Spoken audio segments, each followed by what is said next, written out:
Welcome to section 4 of chapter 2, talking about molecular structure and properties of water. You must be able to, after this brief section, describe the molecular structure of water, or at least have an idea of how to do so, and how each water molecule can form 4 hydrogen bonds. List the different properties of water and provide an example of the importance of each property within the body. Compare substances that dissolve in water with those that both dissolve and dissociate in water. Distinguish between electrolytes and non-electrolytes.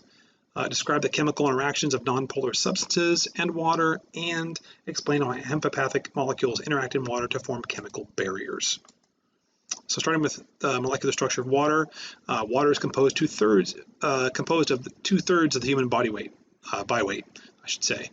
And actually it's about 45 to 65% in variance for a standpoint of range, all depending upon male versus female. Females tend to vary more than males do due to hormonal differences. That being said, if you're looking at a multiple choice exam and it ever said 1/2 or 2/3 or 1/3 or 3/4, 2/3 would be the right answer, but it really can vary a little more than just that.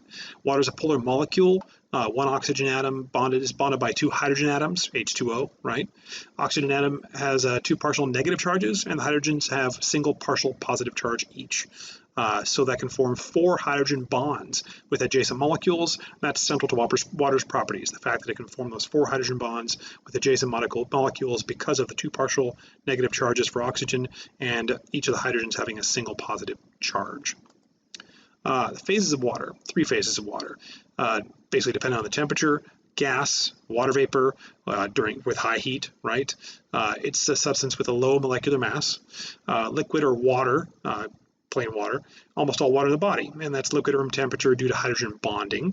And then solid when it's ice, when it's extremely cold, right? Phases of water, as far as the functions of liquid water, water can actually transport in its liquid form, can transport substances dissolved in water, and they're more easily moved throughout the body. Although not all substances can be dissolved easily in water, which we'll come back to that in a moment here.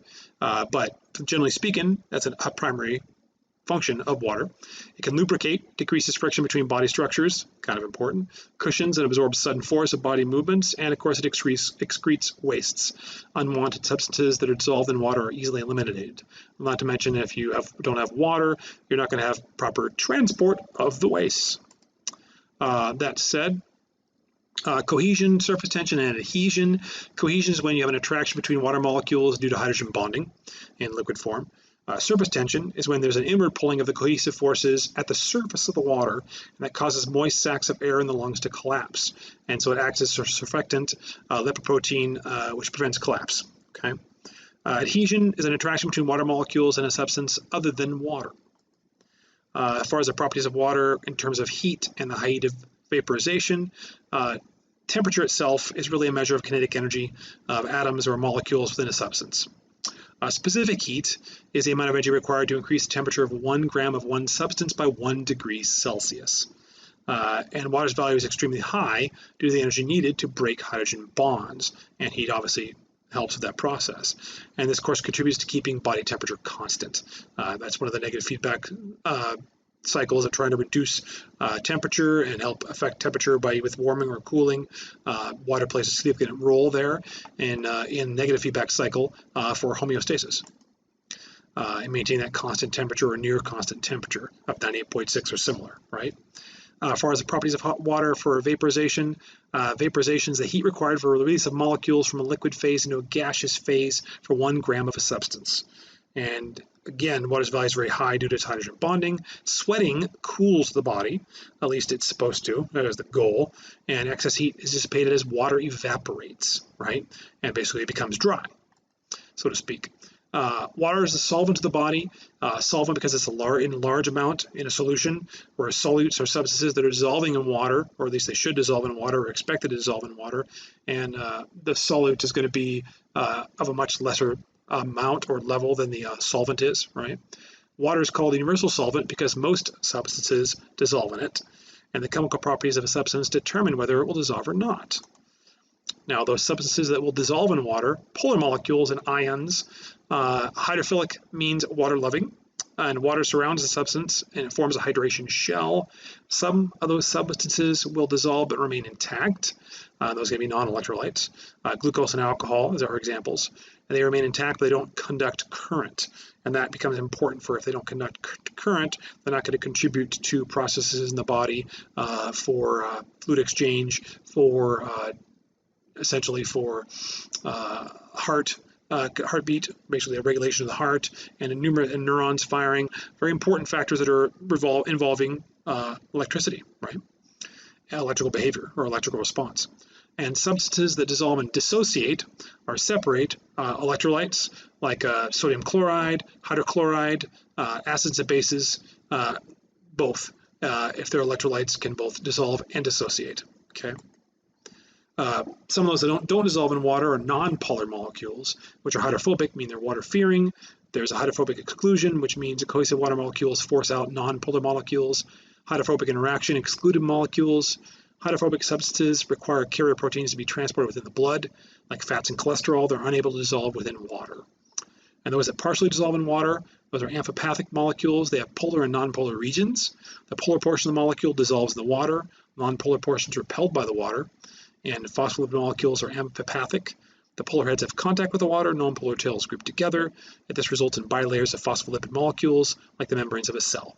And other amphipathic molecules form a micelle.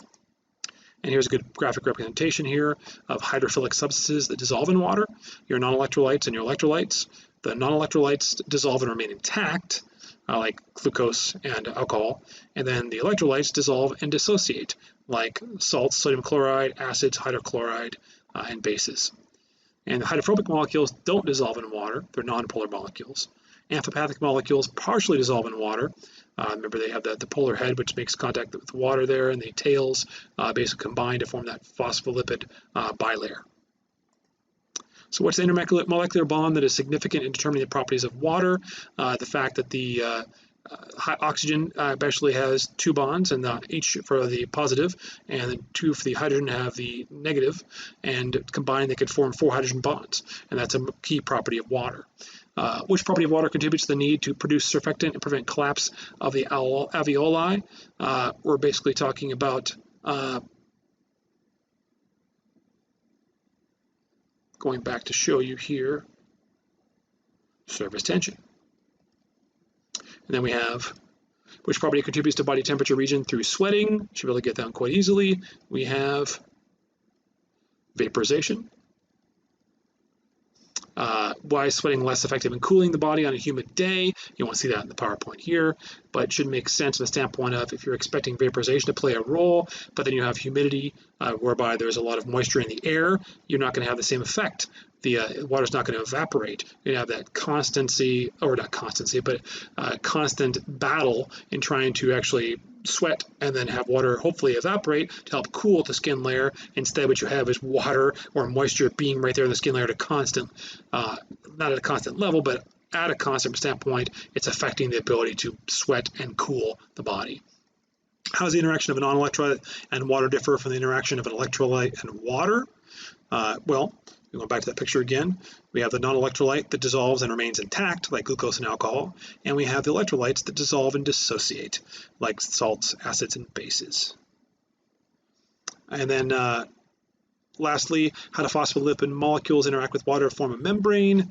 And you have the fact that those polar heads make contact with water, and then the non-polar heads tie together, and then basically help form that phospholipid bilayer. And that is section 2.4.